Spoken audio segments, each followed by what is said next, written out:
불 좀 켜주세요. 안녕하세요. 반갑습니다. 오늘은 2021년 3월 28일 3월의 마지막 주 강서 온라인 또 오프라인 주일 예배 오신 모든 여러분을 진심으로 환영합니다. 예배당에 오늘은 특별히 팀들과 함께하고 있습니다. 우리 온 또 종탁이 또 엘이 함께 예배 드릴 수 있어 너무 감사하고 우리 청소년들의 성장에 격려의 박수를 보내고 싶네요. 너무 좋습니다. 오랜만에 보니까 너무 반갑기도 하고요. 또 우리 각 가정에서 또 각 개인의 삶에서 예배 드리러 오신 모든 분들을 진심으로 환영하고 싶습니다. 밖에는 지금 서울에서는 좀 잠깐 살짝 비가 내리고 있는데요.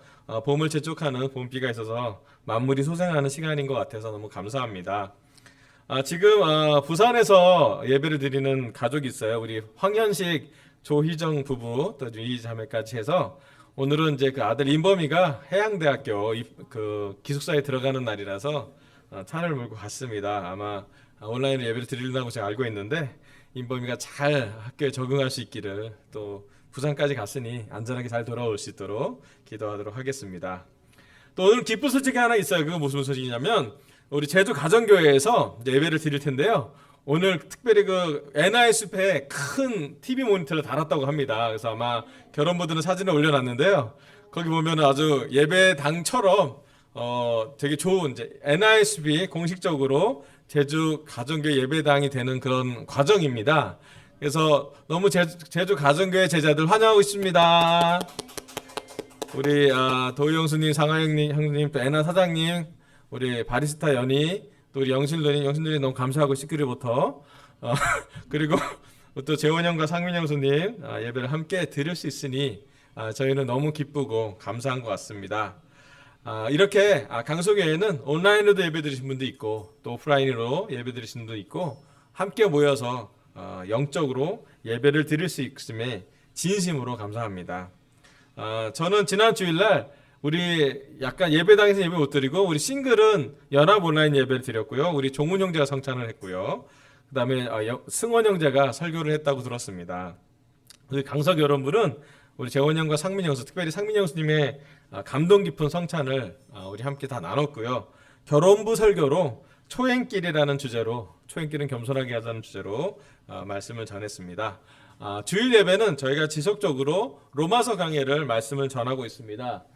오늘 말씀은요. 자, 안 넘어가네요. 하나만 넘겨주세요.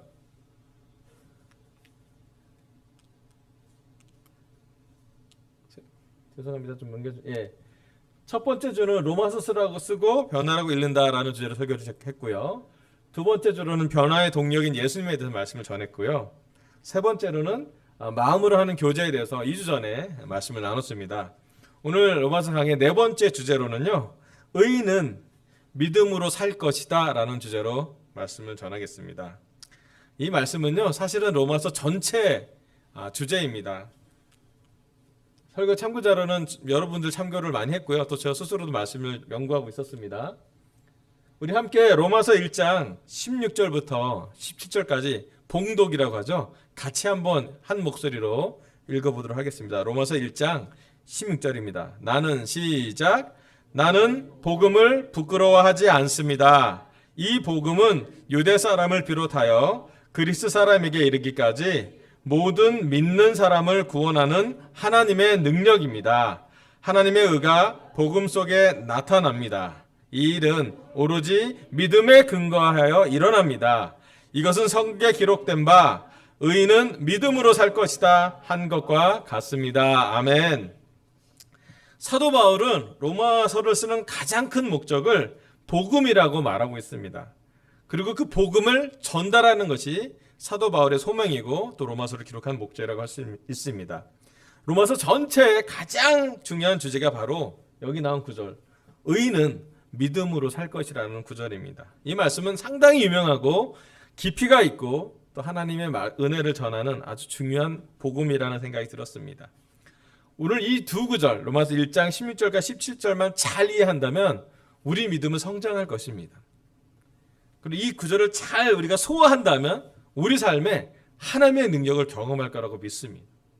왜냐하면 그 당시에 로마에 살고 있는 제자들도 이 말씀으로 하나님을 경험했고요. 그 말씀이 살아있어서 우리에게도 전달되고 우리에게도 소화되고 우리에게 실천된다면 우리 삶에도 복음의 전달의 능력처럼 하나님의 능력을 경험할 수 있을 거라고 생각이 듭니다. 이 말씀 되게 깊은 말씀이고요. 또 많은 신학자들이 또 많은 설교자들이 설교했던 포인트이기도 합니다. 새롭진 않을 수 있지만 깊게 말씀을 또는 다른 각도로 말씀을 집중해 보면 좋겠습니다. 어쩌면 로마서의 전체 주제이고요.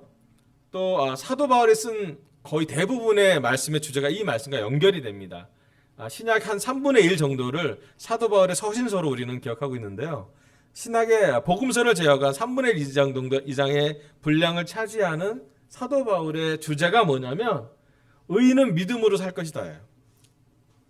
조금 더 순화서 얘기하면 믿음으로 의롭다고 인정을 받는다. 어려운 말인 것이 있고 쉬운 말일 수 있는데요. 제일 중요한 건 우리가 율법을 잘 순종하는 행동으로서 구원을 받는 게 구약이라면 신약은 복음을 하나님의 은혜를 믿음으로써 구원을 받는다는 것을 이야기하고 있습니다. 여러 주석이 막 여러 연구를 했는데요. 오늘 첫 번째 포인트는요. 하나님의 의가 복음 속에 나타납니다. 라는 주제입니다. 여기 나오는 하나님의 의가 복음 속에 나타난다는 것은 상당히 좀 깊은 의미가 있습니다. 보통 우리가 머릿수는 좀 이해하지만 잘 그려지지 않는 개념이기도 합니다. 하나님의 의, 하나님의 의로우심, 하나님의 완벽하심이 복음 속에 나타나고 기록되어 있다는 것이에요. 자, 후쿠마라는 유명한 주석서는 이렇게 설명을 합니다. 옛날 말이니까 말미암아 이런 말 잘 순화해서 들으세요. 틴들이 이야기는 좀 어려울 수도 있는데 제가 읽어보겠습니다. 우리는 우리로 말미암아 행하여진 무엇으로 의를 얻는 것이 아니고, 그러니까 우리가 행해서 얻는 의가 아니라는 거예요. 우리를 위하여 행하여진 다른 이, 곧 그리스도의 의로 말미암아 의롭다 함을 얻는다고 한다. 이것은 그리스도께서 행하신 일을 말합니다. 그러므로 이 의는 본래 우리의 것이 아니고 다만 그리스도의 것을 우리의 것으로 인정하여 주는 것뿐이다.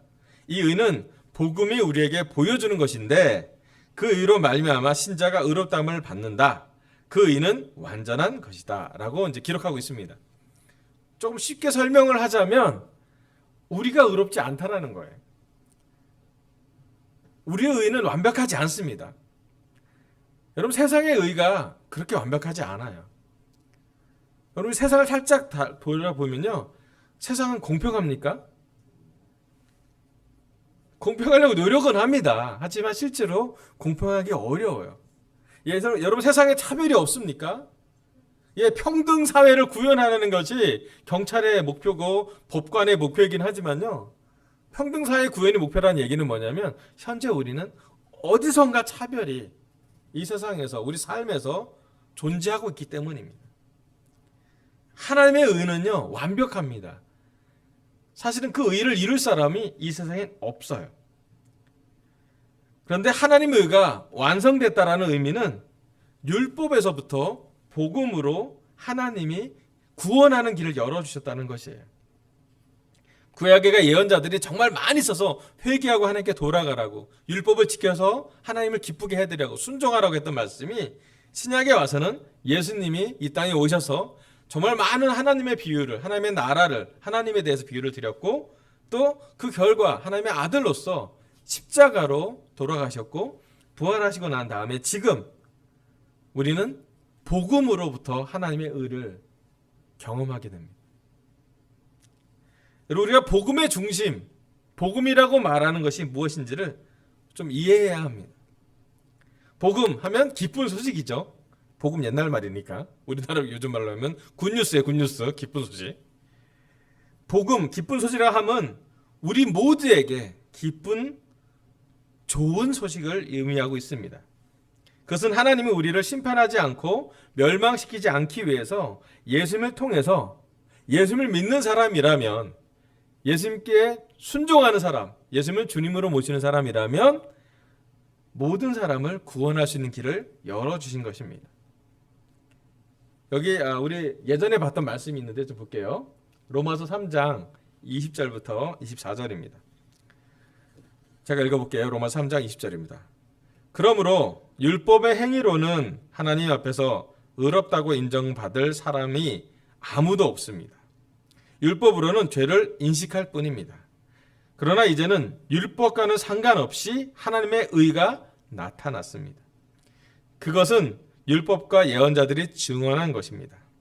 그런데 하나님의 의는 예수 그리스도를 믿는 믿음을 통하여 오는 것인데 모든 믿는 사람에게 미칩니다. 거기에는 아무 차별이 없습니다. 모든 사람이 죄를 범하였습니다. 그러나 그래서 사람은 하나님의 영광에 못 미치는 처지에 놓여 있습니다.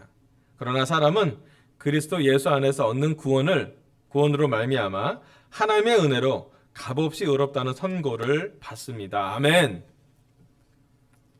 이 말씀이 우리는 서역 공부할 때 한 번 정도는 죄 공부할 때 빛과 어둠 공부할 때 들었던 말씀입니다. 모든 사람이 죄를 졌고 모든 사람이 하나님의 영광스러운 표준에 미치지 못했고 우리는 죄인이라는 것입니다.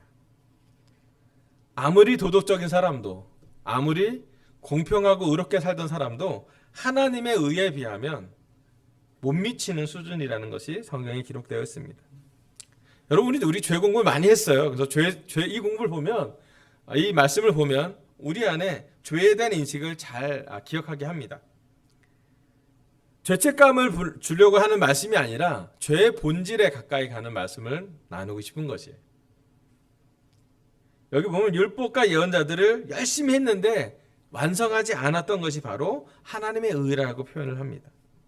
그리고 하나님의 의는 예수 그리스도를 믿는 믿음을 통하여 오는 것이라고 로마서의 사도 바울은 기록하고 있습니다.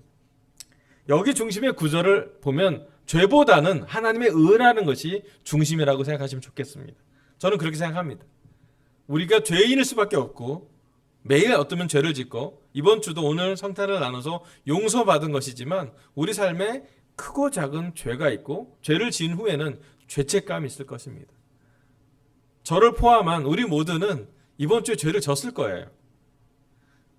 실수할 수도 있고 죄책감을 크게 느낄 수도 있고 작게 느낄 수 있지만 여러 가지 우리는 죄에서 자유롭지 않았을 것입니다.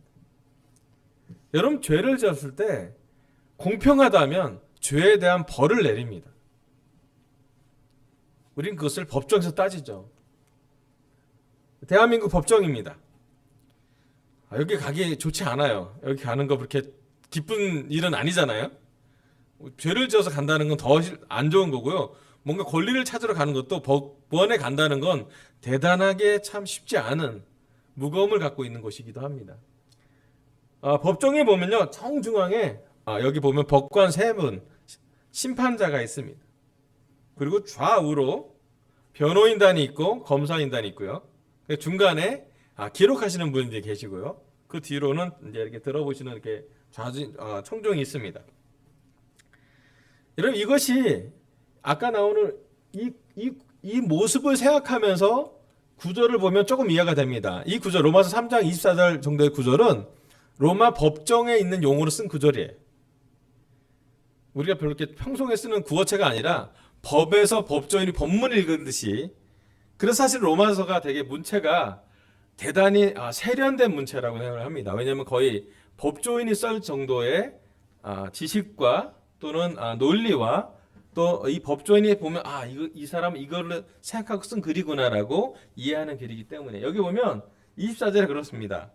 그러나 사람은 그리스도 예수 안에서 얻는 구원으로 말미암아 하나님의 은혜로 값없이 의롭다는 선고를 받습니다라고 써 있는데요. 이거 참 우리한테 잘 와닿지 않는 말씀인데 이 선고가 뭐냐면 죄인이 분명히 있어요. 죄를 지었습니다. 그런데 이제 검사가 사탄이 막 이렇게 검사를 구형을 합니다. 뭘 잘못했고 이것을 잘못했기 때문에 이 사람은 이런 대가를 치러야 됩니다. 이런 벌을 받아야 됩니다라고 구형을 해요. 또 변호인은 또 변호인단에서 설명합니다. 이 사람이 그럴 수밖에 없는 이유가 뭐고. 근데 우리한테 최고의 변호인이 누구냐면 예수 그리스도예요. 그리고 성령님이 우리 마음속에 계셔서 우리를 변호해 주신다고 그래요. 예수님이 많은 변호를 하지 않습니다. 우리가 죄를 진 것에 대해서 이 사람이 그렇게 될 수밖에 없는 이유를 설명하는 것이 아니라 예수님은 못 박힌 손자국을 보여줍니다. 왜냐하면 심판은 하나님이 하실 것이기 때문이에요. 하나님이 우리가 얼마나 많은 죄를 져도, 얼마나 자주 져도, 얼마나 깊은 죄를 져도 예수님의 손목과 예수님의 살과 피를 보여주십니다. 그럼 하나님 얘기합니다. 하나님의 은혜로 대가 없이, 벌 없이, 처벌 없이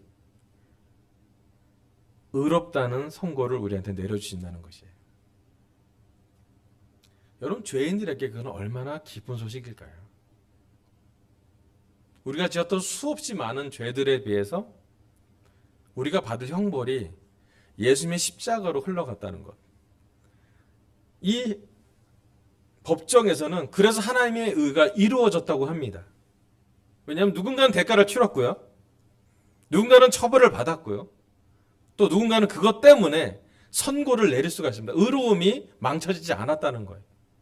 근데 하나님의 의로움을 반대쪽으로 해석하면 예수님의 사랑이라고 표현할 수 있습니다. 누군가 죄인을 위해서 십자가로 가까이 갔다고. 누군가 죄인을 위해서 손목에 못이 박히고 등에 채찍을 맞으면서 그 죄인 된 사람들의 대가를 치렀다고 했기 때문에 그것은 하나님의 사랑, 예수님의 고통이라고 표현할 수 있습니다. 여러분, 우리가 강서 교회 또는 서울교수의 강서센터를 보면서 우리를 잘 보면요, 우리는 죄인들이에요. 그리고 죄인들의 모임이 교회입니다. 죄가 없어 보이지만 죄가 없는 것이 아니라 죄를 용서받은 것이죠. 또 앞으로도 용서해 주실 것이에요. 여러분, 그래서 이 구절을 좀 잘 깊이 있게 이해했으면 좋겠습니다. 우리가 의로운 것이 아니고 우리 행위로 의로움을 인정받는 것이 아니라 예수 그리스도의 십자가 때문에 그냥 하나님이 선고를 해주시는 거예요. 심판자로서 땅땅땅, 이 사람은 죄가 없어, 이 사람은 죄가 있지만 의롭다고 용서해 줄 거야. 왜? 누군가가 대가를 치렀기 때문입니다. 여러분, 하나님의 의가 복음 속에 나타납니다. 사도 바울은 예수님을 이해했습니다. 십자가를 이해했고, 그래서 그는 예수님을 바라본 순간 복음으로서 기록해놨고, 어디에 있는 누구든지, 로마에 있는 제자든지 갈라디아에서 사는 제자든지 어디에 있는 제자들, 지금 한국에 있는 누구라도 예수님을 믿는다면, 예수님의 십자가를 마음으로 깊게 이해한다면 우리가 의롭다는 은혜, 의롭다고 인정받는 은혜를 경험할 거라고 생각합니다. 여러분, 우리가 이것을 잘 이해하고 마음속에 깊게 새겼으면 좋겠습니다. 우리가 법정에 끌려갈 사람들인데요, 예수님 때문에 우리가 용서받을 것입니다. 두 번째는요, 로마서 1장 17절입니다. 저 죄송한데 너무 더워서 그런데 좀 꺼주실래요? 이렇게 온도가 너무 높아져 갖고. 로마서 1장 10절은 이런 말씀이 나타납니다. 하나님의 의가 복음 속에 나타납니다. 이 일은 오로지 믿음에 근거하여 일어납니다. 이것은 성경이 기록한 바 의인은 믿음으로 살 것이다 한 것과 같습니다. 아멘. 여기 나온 사도 바울이 인용한 구절은, 성경에 기록한 바라고 인용한 구절은 하박국 2장 4절에 그 말씀을 인용한 것이에요. 마음이 한껏 부푼 교만한 자를 보아라. 그는 정직하지 못하다. 그러나 의인은 믿음으로 산다. 해갖고 약간 대조된 모습을 보입니다. 교만한 사람, 겸손한 사람. 정직하지 못한 사람, 의로운 사람, 정의로운 사람을 얘기합니다. 의인은 믿음으로 산다라는 것이 하박국에 기록되어 있고, 이것을 사도 바울이 로마서 1장 10절에 인용해서 적어놨습니다. 이 말씀은 하나님의 의가 복음 속에 이미 완성되었는데 죄인인 우리가 해야 될 역할이 있어요. 하나님이 우리에게 의롭다 선고를 내려주실 거래요. 하지만 그것은 하나님 파트고 예수님이 하신 일이에요. 그런데 우리 파트가 있다라는 거예요. 죄인인, 죄에서 용서받은 사람이 가져가야 되는 또 우리가 할 수 있는 일. 그것은 뭐냐면 믿음으로 살라는 것입니다. 자, 오늘 설교 두 번째 포인트는요. 의인은 믿음으로 살 것이다입니다.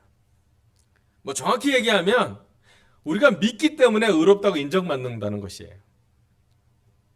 하나님 파트에서는 하나님의 아들을 보내셔서 아들이 우리 대신 법정에서 죽음을 선고받았고 십자가를 지었고 죽었기 때문에 괜찮은데 그것은 완성되었는데 그것이 우리 삶에서 연결돼서 우리가 할 수 있는 가장 중요한 것이 무엇이냐면 의로운 사람은 믿음으로 사는 것이래요.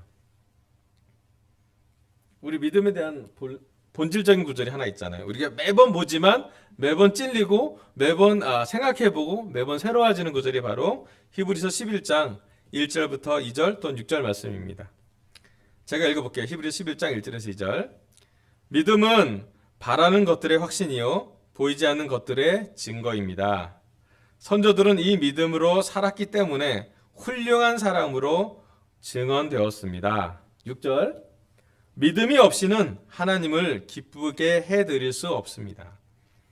하나님께 나아가는 사람은 하나님이 계시다는 것과 하나님은 자기를 찾는 사람들에게 상을 주시는 분이시라는 것을 믿어야 합니다. 아멘. 히브리서 11장은 이야기합니다. 믿음이 없이는 하나님을 기쁘시게 할 수 없다고요.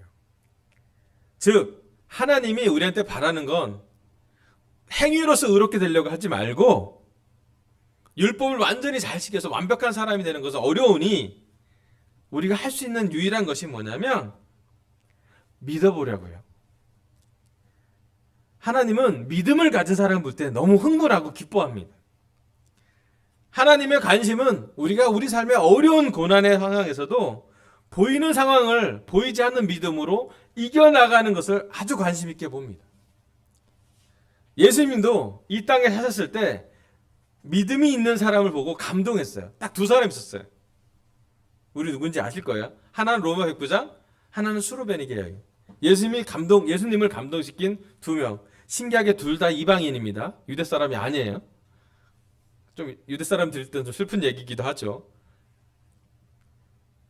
예수님은 믿음 있는 사람이 누구든 간에 감동을 받습니다. 그래서 차별이 없었어요.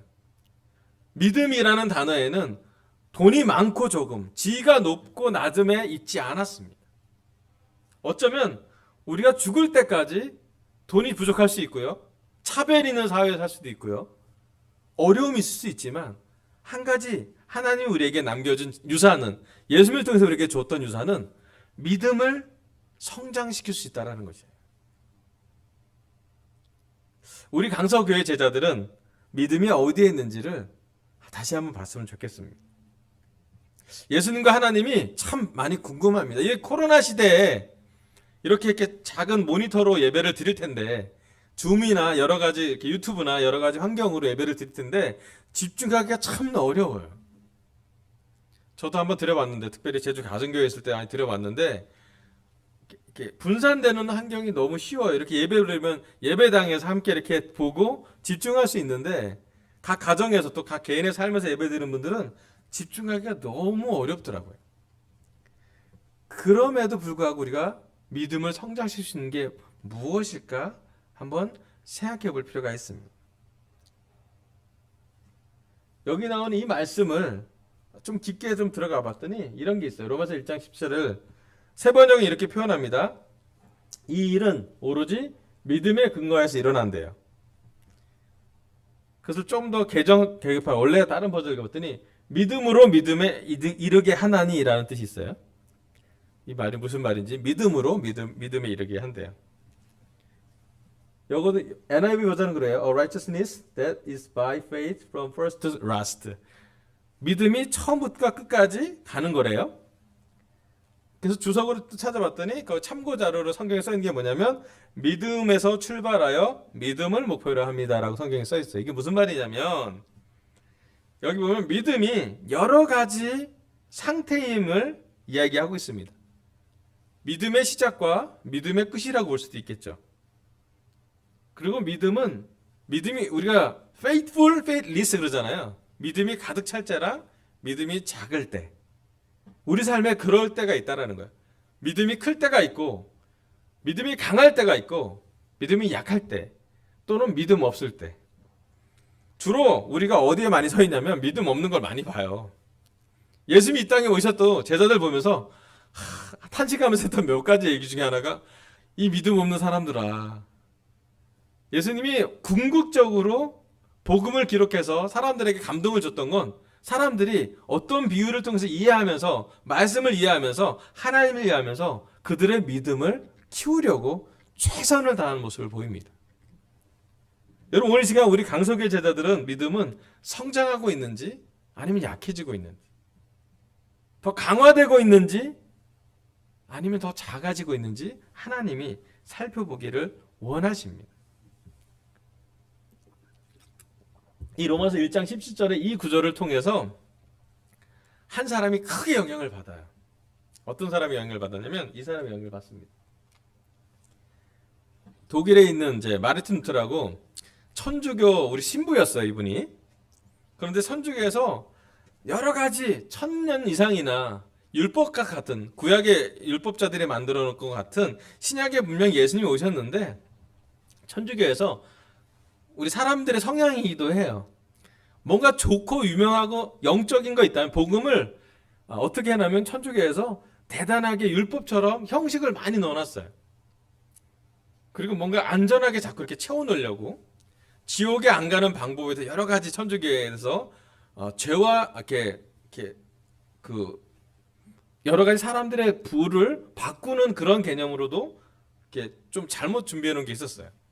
물론 본질은 천주교에서도 예수님이 복음이고 또 예수님이 말씀을 읽는 것을도 가지만 점점점 우리 사람의 성향이 어떻게 변하냐면요, 형식을 채우고 어떤 원칙을 세우고 규정을 만들고 규정을 지키냐 안 지키냐에 따라서 그것을 판단하기에 이르게 되었습니다. 근데 이 마르틴 루터라는 분이 성경을 로마서 1장 10절을 봤는데 아무리 봐도 믿음으로 의롭게 된다는 것이 구원의 가장 중요한 거라는 확신이 들었어요. 그래서 그는 행위로서 구원받는 게 아니라 믿음으로써, 정확히 얘기하면 하나님의 은혜를 믿는 믿음, 예수님을 믿는 믿음으로서 구원받는다고 정말 확신했어요. 그래서 그때부터 1500년에 이가 그 말씀에 대한 확신을 갖고 감동을 받아서 운동을 시작합니다. 그 운동을 말해서 종교개혁이라고 해요. 이분뿐만 아니라 그 당시에 많은 사람들이 성경 말씀을 통해서 자기가 감동을 받고 역사를 바꾼 사람들이 많아요. 근데 요즘은 또 어떻습니까? 그 종교개혁자들이 만든 개혁교회가 우리나라의 아주 큰 교회가 됐어요. 예, 장로교회 칼빈, 존 칼빈, 요한 칼빈이라는 분이 신학자가 아주 유명한 신학을 만드셨고 그렇게 했어요. 루터교 지금도 있어요. 한국에도 있어요. 한국에 옆에 가면 루터교회가 아주 큰 14층짜리 건물이 있어요. 이제 종교개혁자들이 우리 한국의 교회, 많은 사람들의 교회를 크게 세웠는데 어떻게 됐냐면 이제는 믿음이 좀 쉬운 거예요. 믿기만 하면 구원받는다는 게 너무 강조되어 있어요. 은혜로 구원받는다고, 맞아요. 그게 맞아요. 그게 감동이 되고 영향이 됐어요. 그 복음이 되었어요. 그런데 요즘 우리가 믿는 믿음은 믿음이 너무 쉽다 그러나? 대가를 치르는 믿음보다는 그냥 인식만 하면, 예수님이 뭐 하나님의 아들이지라고 인식만 하면 되는 것인지, 아니면 진짜 믿기 때문에 예수님이 하나님의 아들이기 때문에 우리 삶의 주인으로서 어떤 역할을 할 건지를 볼 게 이 균형이 계속 왔다 갔다 해요. 저 1500년대 정교개혁 시대에는 너무 율법처럼 되었던 것을 자유롭게 만들었어요. 근데 지금은 너무 자유롭고 너무 다양하다 보니까 믿음이 많이 희석됩니다. 진짜 믿나? 진짜 믿는데 우리는 왜 자꾸 죄를 짓지? 일주일에 한 번 예배를 드리는 것으로 우리 죄가 용서 다 받는 건가? 그렇게 우리는 매일 예수님을 따라가는 게 아니라 일주일에 하루 따라가면 괜찮은 것인가? 라는 본질적인 질문을 지금도 계속 시계추처럼 고민하고 있습니다. 중요한 건 지금 우리 삶에, 우리 개인적인 삶에도 하나님 말씀을 통해서 중심을 잡고 우리의 믿음을 성장시켜 나가야 될 때가 온 것입니다. 여러분 최근에 하나님의 은혜를 언제 가장 깊게 받았는지 한번 묵상해 보시길 바랍니다. 언제 여러분 가장 감동되었고, 언제 여러분 가장 감사했고, 여러분을 되게 흥분시키고 열정 있게 만들고 사랑 있게 만드는 것이 무엇인지를 한번 생각해 봤으면 좋겠어요. 저는 개인적으로 올해 1월, 2월에 휴가를 갈 때 우리 강서교회가 주는 격려가 저와 제 아내에게는 참 큰 감동이 됐습니다. 또 내려갔더니 제주 가정교회에서 했던 그런 따뜻한 마음이 지금 그 온기가 지금까지 오는 것 같아요. 그리고 되게 많이 강서교회랑 또 제주 가정교회랑 연결이 됐고 또 너무 기뻐요. 우리 영실도님이 팔이 부러졌다면 마음이 아프고요. 또 우리가 다시 계속 연결이 된 것 같습니다. 또 지난 3월에 진우 형과 명장수에게 우리가 격려 줬던 걸 보면 마음이 강서교회는 따뜻하다 생각이 들었어요. 여러분 지금은 코로나로 다들 어렵고 또 외롭고 또 현실적으로는 쉽지 않은 상황을 살고 있습니다. 그럴 때 다시 한번 마음에 깊게 생각해 보길 바라요. 오늘은 우리가 어떤 말씀으로 하루를 살고 있고 그 말씀에 의해서 우리가 감동을 받고 있고 그 말씀을 따라가는 사람이 내 주위에 옆에 있으며 그들과 함께 우리는 사랑하며 살아가고 있는지요. 여러분 요즘은 참 어렵게도 누군가 우리에게 와서 하나님이 너를 사랑하고 있다라고 말할 기회가 좀 적어진 것 같아요. 왜냐면 형제자매 교제를 하면 그게 활발하잖아요. 누구를 보면서 저 사람 하나님을 사랑하니까 또 그런 사람이 얘기합니다. 하나님도 너도 사랑할 거야. 근데 그런 교제가 좀 적어지다 보니까 그럴 기회가 좀 적어질 수 있을 것 같습니다. 그럴 때 얘기하고 싶습니다. 말씀으로 직접 우리가 감동을 받을 필요가 있습니다. 저 개인적으로 얘기합니다. 우리가 하나님의 말씀에 근거한 믿음이 성장되기를 부탁하고 싶습니다. 또 믿는 사람들을 옆에 두세요. 여러분보다 믿음이 강한 사람들이 가서 믿음을 나눠달라고 얘기하고요. 믿음이 성장되면 좋겠습니다. 그래서 믿음으로 시작해서 믿음으로 마칠 수 있도록 지속적으로 우리 강소개자들이 성장하길 바랍니다. 아멘. 오늘 하나님은 저의 입술로 로마서 강의 4번째로 어쩌면 로마서 전체 주제일 수도 있는데요. 의인은 믿음으로 살리라. 믿음으로 살 것이다 라는 말씀을 전했습니다. 첫 번째, 하나님의 의가 복음 속에 나타납니다. 우리가 죄인이지만 법정에서 죄가 없다라고 선고를 받을 것입니다. 그 말씀을 깊게 묵상하고 이해하고 소화해보고 감동받았으면 좋겠습니다. 두 번째, 의인은 믿음으로 살 것이라고 배웠습니다. 우리의 삶에서 우리는 어떤 믿음을 가져가고 있고 또 지금 이 코로나 환경에서 우리가 믿음을 성장하려면 어떻게 돼야 될지를 한번 깊게 생각해 보시고 하나님의 성령님이 여러분의 삶 속에서 마음 속에서 역사에서 믿음이 계속 성장되기를 간절히 바라고 또 우리 강석의 제자들이 더 믿음이 성장되기를 저도 기도할 거고요. 우리가 서로 많이 기도해 주길 바라면서 설교를 마치겠습니다. 감사합니다.